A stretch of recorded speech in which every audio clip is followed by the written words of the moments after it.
11 persone sono state arrestate nell'ambito di un'operazione antidroga denominata Albana, eseguita dai carabinieri del ROS, coadiuvati nella fase operativa dal personale dei comandi provinciali dell'Arma di Enna, Caltanissetta, Catania e Brescia. Secondo la prima ricostruzione dell'accusa, la sostanza stupefacente arrivava dalla Germania Barrafranca, tramite i migranti ennesi che vivono in quel paese. Nei confronti degli indagati, il GIP di Caltanissetta, su richiesta della locale DDA, ipotizzava a vario titolo i reati di associazione per delinquere finalizzata alla produzione e al traffico di sostanze stupefacenti del tipo marijuana, hashish, aggravata dalla disponibilità di armi.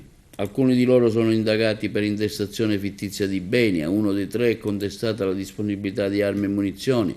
Tra i destinatari dell'ordinanza cautelare anche 2 persone indagate per produzione, traffico e detenzione illeciti di sostanze stupefacenti o psicotrope.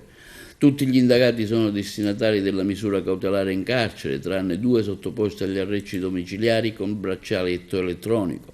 Nell'ambito della stessa inchiesta, la DDA di Caltanissetta ha emesso decreti di perquisizione in Germania tramite un ordine di indagine europeo nei confronti di 2 indagati residenti a Colonia e sono stati eseguiti dalla locale polizia con la presenza anche di personale del ROS nell'ambito di un'avviata cooperazione internazionale sotto egida dell'Europol. Le attività sono state supportate dalla rete ON finanziata dalla Commissione Unione Europea.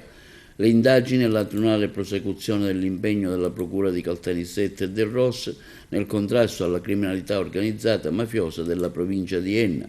In questo contesto, il 4 dicembre del 21, il figlio di uno degli indagati in custodia cautelare veniva arrestato a Baviera, proveniente da Colonia, diretto in Sicilia, in quanto trovato in possesso di 300 grammi di cocaina. Secondo l'ordinanza del GIP, sostenuta dai servizi di osservazione, controllo e pedinamento, forniva gravi indizi circa il collegamento di 2 degli indagati con posizione di rilievo con elementi legati alla criminalità organizzata di Catania, quartiere Ognina Picanello.